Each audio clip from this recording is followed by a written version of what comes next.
چې منافق او کافر دواړه سره ملګري وو د علیه السلام په فیصله راضي نه شول. تاسو اورېدلې ده دا واقعه. راغله د حضرت عمر فاروق دروازه یې وټکول. دی چې ورته راووتې ول دغه منافق ځان یې مسلمان بلي ول د علیه السلام په فیصله باندې راضي نه سو. حضرت عمر فاروق ول زه یې فلا کور ته ځم بېرته راوځم. چې ولاړې کور ته توره یې راواخېستل چې راووتې ول الله اکبر سر یې د تن څخه ورجلا کړي. ول هکذا دغه زما فیصله ده خلاص. په کفارو کې خو وژل نشته، دا قصاصولو دا پدارولو لاس پرې کول دا په کفارو کې نشته، ځکه وایي هغه بشردوسته دي، مرګ نه کوي. په اسلام کې مرګ شته، په اسلام کې قصاص شته، په اسلام کې وینه تویول د مخالفینو شته، په اسلام کې شهادت شته.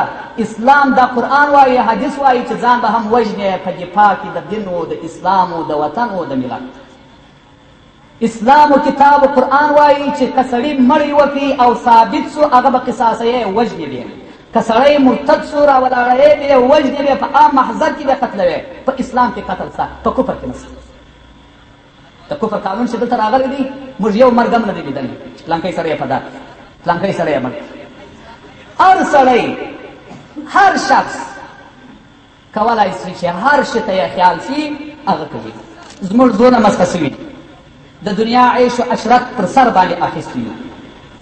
بنګلو ته مو ګوره، ژرو برېتو ته مو ګوره، تلویزیون ویډیو ته مو ګوره، ښځو سړو ته مو ګوره، واده ته مو ګوره.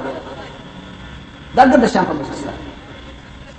ما واورېدل چې نران هم اوس ځي لکه ښځې چې سرونه تونې کوي، نران هم ځي خپل ځانونه سینګاروي. په بازار کې یې داسې ځایونه شته چې د واده ورځې وي، زوم ورولي، هلته مخ ورغوړوي، مخ یې ورڅه پاکوي او ورته وایي چې یو شبه روز بل منځونه نه کوي او نه به مخ په اوبو باندې کوي. دا زموږ ودونه دي. په مرداروي باندې یې ولي.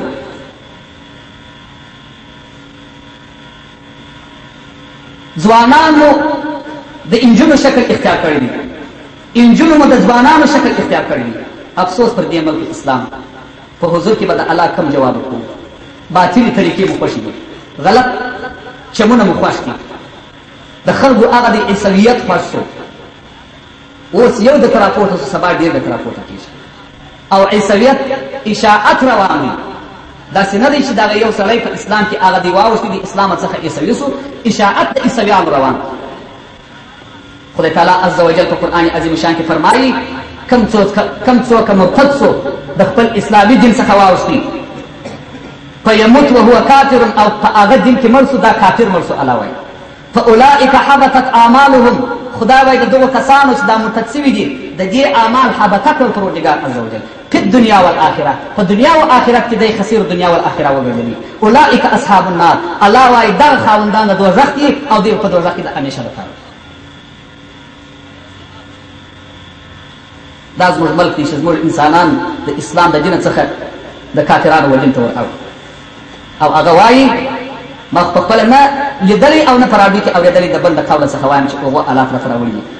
هغه وایي چې هغه د ټولې دنیا د ملکو د خدای نه اعوذ بالله چې هغه صدر بوش دی. که دغه زما سره کومک نه وای کړی زه به قدار سوی وای، زه به مړ سوی وای. هغه کومک ورسره وکړي. د هغه د اجازې بغیر د قرآن کریم و حکم ته نه ګورو، نه قاضي ګوري، نه پاچا ګوري، نه امیر ګوري، نه ملا ګوري. یو ځای ته ولاړلم، تور کالي مې اغوستې وه، توره لوګۍ مې تړلې وه، په توره جامه کې ولاړم. ته ګورم په یو ځای کې علمای غیران ناست وه. یو علمای کرام دي، یو علمای غیران دي چې وغیران ته ایمان قطعا نه لري. دا ناست وه، ښه ډېر ناست. نو مې په دروازه کې سلام ورته واچاوه. مال علمای کرامو ستړي مسئ تاسو ټول په یوه ضربه باندې. دا یو چې راوتی پر پلانکي ځای کې غونډه ده، د مواد مخدرو په هکله باندې غونډه ده، راځه راسره ولاړ سه. مال ته زما جامې و قیافې ته وګوره، زما رنګ و شکل، تاسې ملایان یې غوښتي یاست، علمای کرام یې غوښتي یاست. زه په توره جامه کې یو امیش یم، نو زه به ستاسې سره څنګه ولاړ سم د مواد مخدرو و غونډې ته. تاسې ورځئ یاره ته خپلې غوښې ورجې وخورئ، یو څه پیسې به هم په پاکټ کې یا $10 یا $15 یا $20 در واچي. تاسې ورځئ. د مواد مخدرو په هکله باندې کافران څونه خبرې کوي او څونه کوششونه کوي. د شرابو دا به مو نه اورېدلي او سر د مواد مخدرو شراب. اولین خراب شی شراب دی. که چا د کافر د ملک څخه واورېدل یا د کافرانو څخه واورېدل چې شراب دې بند سي، شراب دې نه وي، بیا نو مواد مخدر چې یاد کړي بالکل یې مه ورسره نه. او که مواد مخدر شراب نه یادوم، مواد مخدر یادوم، په دې کې مې خپله ګټه او نفع ده. ملایان راولم، زما په خدای باندې قسم، که زه یا غونډې ته ورسم یا یو مجلس ته ورسم، ځکه هغه مجلس باطل، هغه مجلس نجس، هغه مجلس کې چې هغه خلک ناسي هغه نجس دي.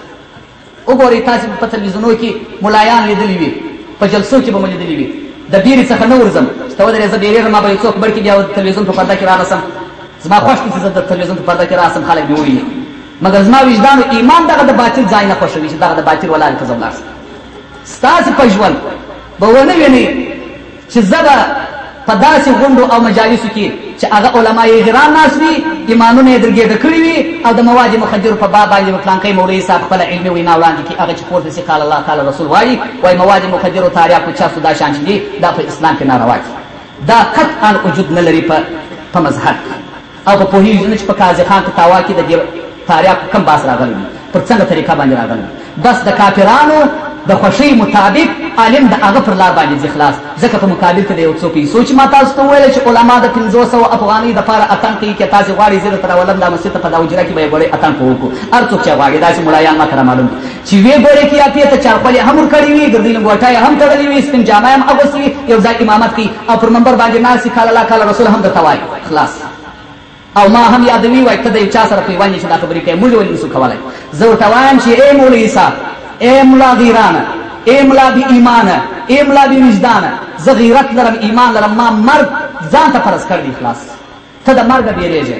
زه چې هغه انسانانو ته ګورم چې په ځانو پورې ګمان تړي، راځي د کافرانو په مقابل کې ځانونه پټاوي، دونه غیرت او وجدان او زړه، والله زه ورته اریان تللی یم چې دا پر څنګه طریقه باندې ځانونه پټاوي.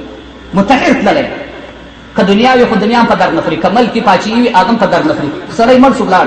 او که جنت وي ولاړ سي تاسې ټوله په دغه عظیم مجلس کې ناست یاست چې تاسې ته خدای عز وجل جنت مخامخ در وشي، لا هم خپل نفس ډېر شی دی سړی نه ورکوي. نو پر منبر باندې خبره نه شي کولی.